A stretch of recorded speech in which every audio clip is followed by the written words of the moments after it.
Hey, good afternoon. um, I live in central coast of California. Won't tell you where, in case somebody hates my guts and they want to come over here and change my mind. Anyway, I had some comments about the use of the money we send to Israel. Oh, I want you to see my new flag that I constructed through AI. So this is cool. What?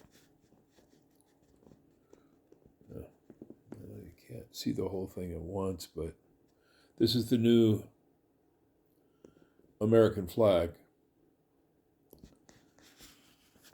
American Judea flag. Um, anyway, what I wanted to talk about today was the fact that we could give the Israelis an idea of what they can do with all the billions we send them. What do we send them? 20, 30, 40, 50 billion this year. I don't know. We automatically send them 3.8 billion. I think that's written into the contract. They get it very first of the year. They're the only country that gets their money in one lump sum at the beginning of the year, for their own banking and tax benefits and whatnot. We do that for no other country. By the way, just to mention, we do not have an alliance with Israel. We have no written treaty with Israel. We have no alliance with Israel. I was reading the other day that General Marshall, probably the best, one of the greatest military men and organizers and managers in American history of the last century, warned Truman, do not allow Israel to become a state. Do not recognize it. And of course, Truman had people he had to placate and people he had to repay for his position as president of the United States.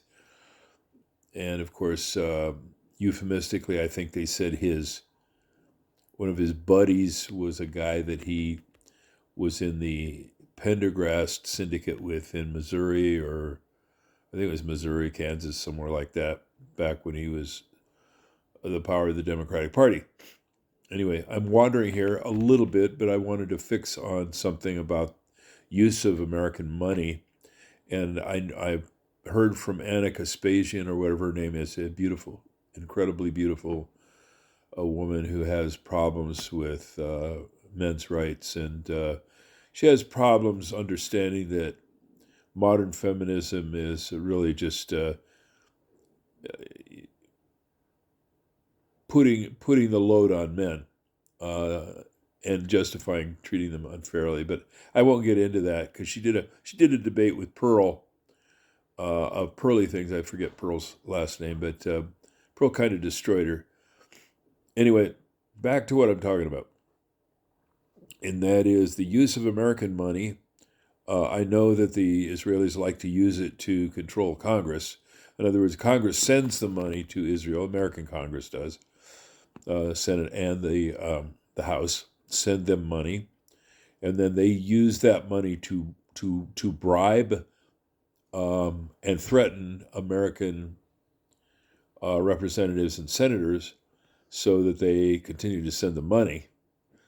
That's called extortion, by the way, under the definitions of common law crime going all the way back to Roman days and maybe even before that, maybe Hammurabi days. I'm not sure. I'm sure that Hammurabi said anybody who does that needs to be killed, because that's kind of the solution of the Hammurabi Code, was kind of kill anybody for doing anything that's wrong. But we all know that because we're all lovely students of history and all of that.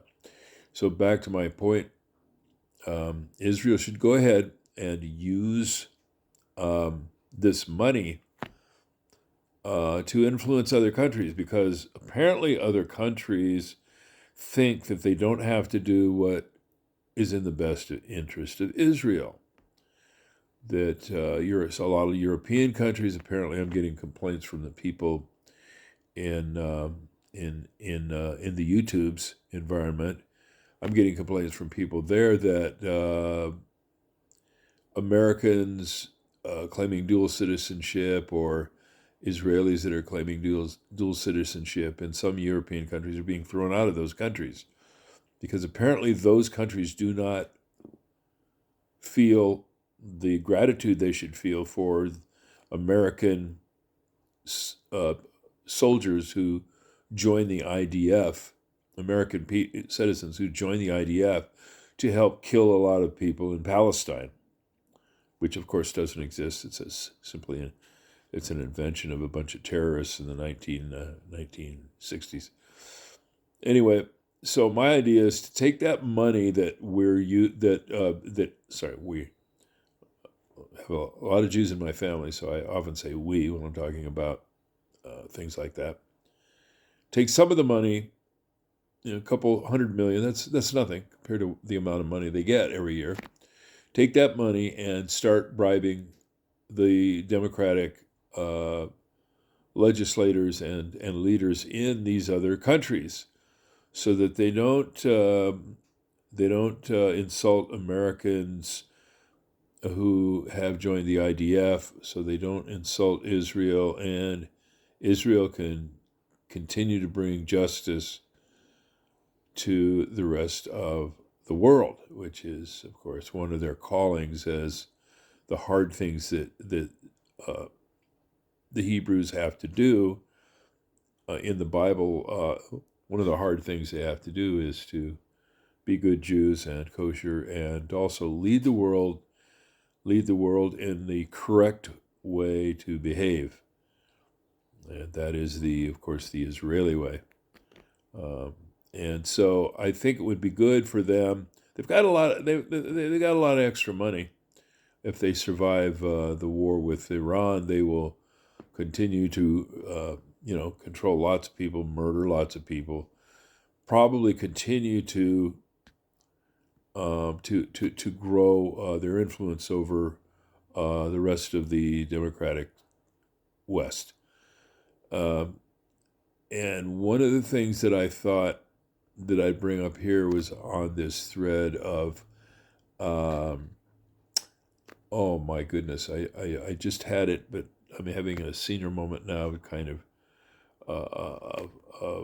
forgetting what I was talking about here in terms of the Israelis and their control of things, justly, because it is in the Bible, that they get to in their enemies, they can murder man, woman, and child